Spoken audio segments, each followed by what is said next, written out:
Welcome along to this meeting of the South East Regional Coach webinars. My name's Jo Wilkinson. I am the South East Regional Coach Lead for Endurance, and this month I'm talking about cross-country training. I always like to set these up as meetings rather than webinars, because I actually think that it potentially makes for hopefully a little bit more of an informal setting and a bit more friendly, and hopefully people can engage if they want. So hopefully you're here and you're interested to talk about cross-country training. To start off with a little bit about myself, just to let you know who I am and where I come from.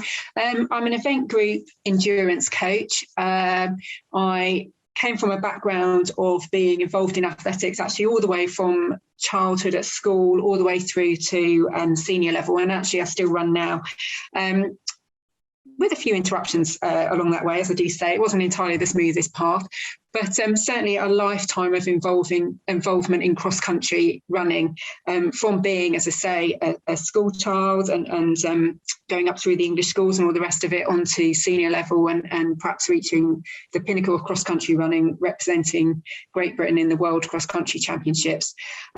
So it is something I'd say right now, cross-country is really close to my heart, and it's actually one of my favourite events. I just think it's, from a coaching perspective, I think it's really interesting, and from an athlete perspective, I always really enjoyed the different challenges that it threw up compared to track running or road running.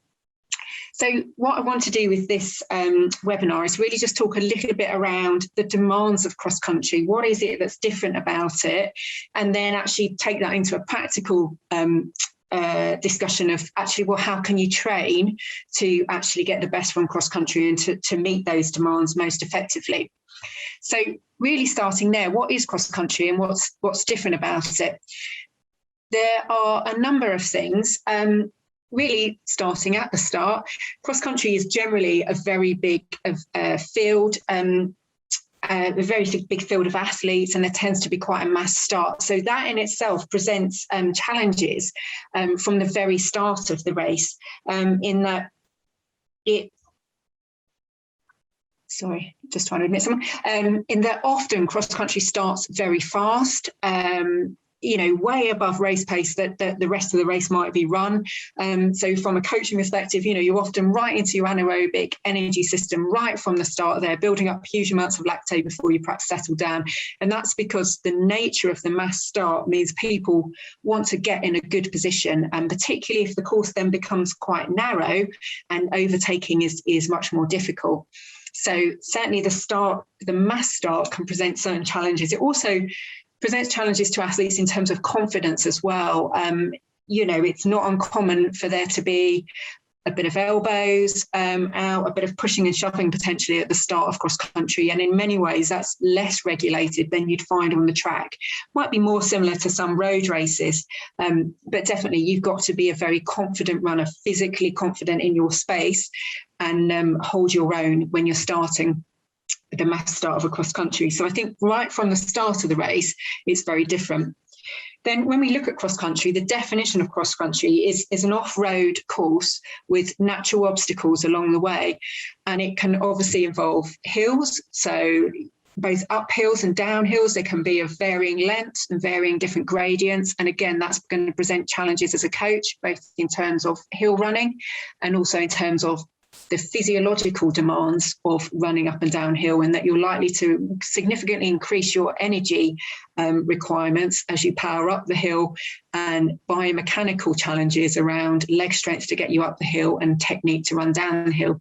Then we might have natural obstacles. We might have trees that you need to leap over. There certainly might be muddy and uneven terrain.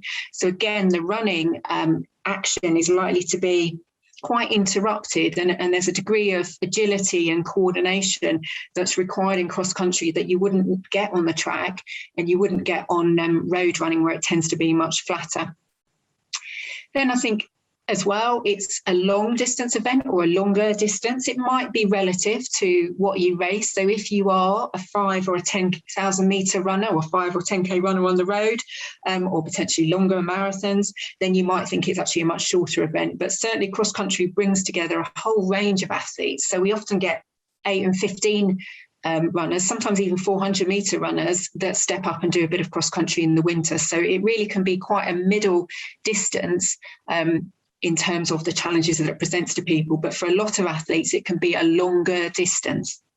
And then I think there's the whole aspect, which I confess as an athlete, what I really liked about cross country is that it's not about finishing times. It's not, you cannot compare what time you did on one course to what time you did on another. For a start, courses are not going to be accurately measured. They don't need to be. And like I say, the terrain might vary quite greatly. So actually, cross country is all about where you finish. It's quite a competitive event in that sense, that it is your finishing position, not your time, that really counts. And in terms, when I go on and look at tactical aspects of cross country, and certainly the elite profile of cross country, that's quite a big factor in how athletes run it and how you might want to tackle it as a coach.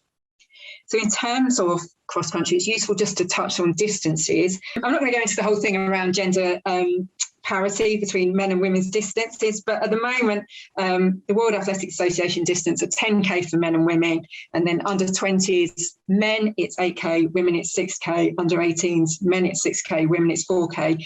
And then at the moment in the UK, broadly, we tend to have similar distances for young athletes. So under 15s is 4K, under 13s is 3K, and occasionally you have under 11 races, which tend to be about 1.5, sometimes 2K.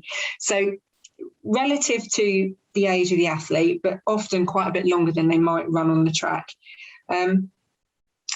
So say a number of different challenges, and it's really looking at how do we translate that into the specific training that we do to deal with them. I always think it's interesting to look, there's a lot of research that's been done into pacing profiles across a whole range of distance events in terms of elite championship events. And it's just always interesting to look at how we can learn from that for those people who actually want to go on to compete at that very high elite level. This was a study from Brian Hanley from Leeds University, and there is a link at the bottom, and I'm quite happy to kind of share that by email or share the slides afterwards for you to follow that link if you are interested in looking into it. But what they looked at was what was the profile of, I think it was up to 10 World Cross Country Championships. The table at the bottom actually is set up in terms of percentage of the pace of the winner of the race. So the top line is actually those people, the percentage gets slower, i.e. they get slower in relation to the winner of the race. They didn't actually put pure pace on there because they recognised that it can be quite difficult to determine. The length of each lap might vary slightly. So they decided in the research that this was the clearest way to illustrate the statistics and data that they had. But the conclusions that they drew, again, I think are really interesting. And actually, I think they apply to non-elite cross-country, to the kind of cross-countries that you might see in the kind of county or area leagues that we have. So most athletes, when they set off, follow the pace set by the leaders.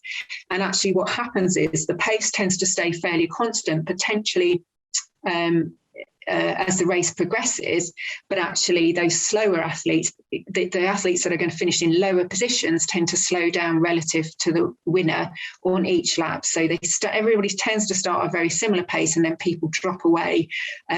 What they concluded, that's probably from pace judgment, people running faster at the start than they actually are capable of doing, and so therefore they fatigue very quickly and they drop away.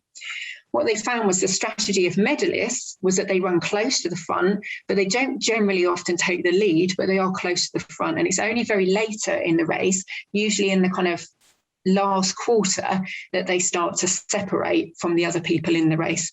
And their conclusion was that actually for most people in the race, whether you're a medalist or whether you're part of the must field, being patient during the early stages is likely to benefit how you perform.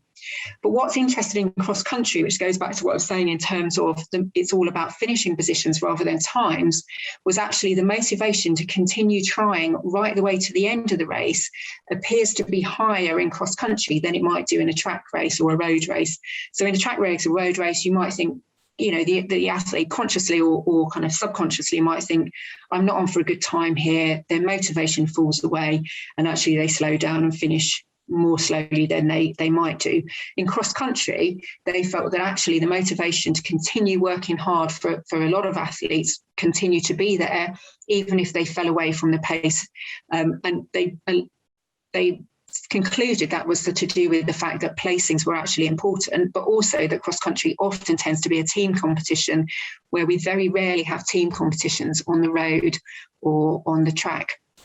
And one of the things they felt was really important for coaches to try and develop in athletes was the importance to know how to manage their RPE, their rate of perceived exertion. But also for athletes, it was around knowing how far is left in the race and knowing how much they've got to run so they can manage their effort throughout the whole of the race.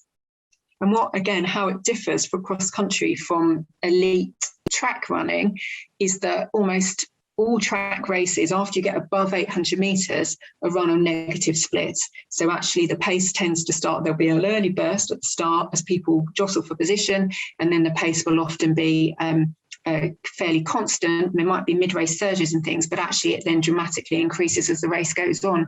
Whereas cross-country, they found it was much more likely that you'd find a positive split. So everybody starts fast, it continues fast, but actually then most of the field actually slow down and run much slower in the second half. So it's a kind of almost a survival of the fittest approach.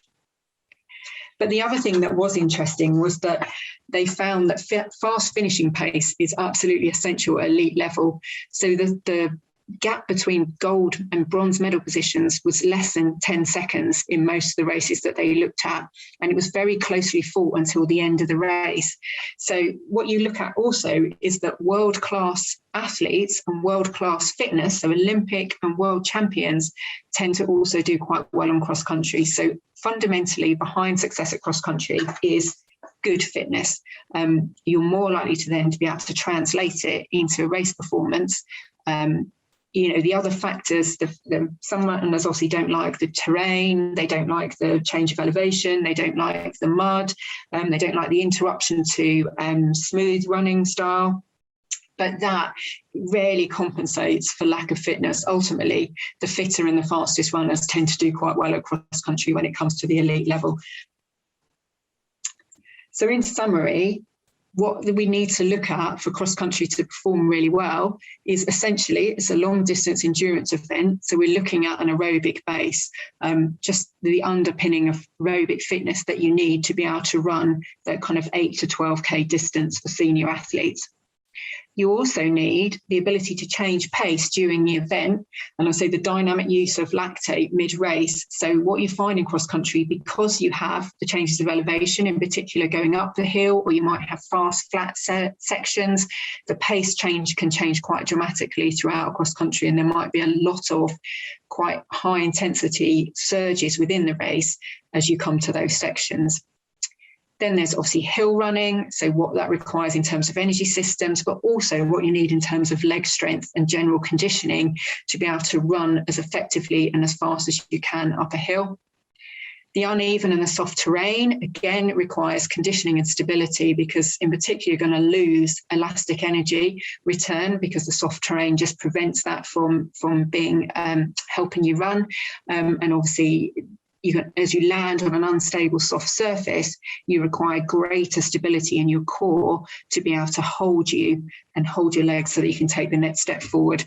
And then finally, it's that different tactical approach because the way that cross-country results are done on finishing position, not time.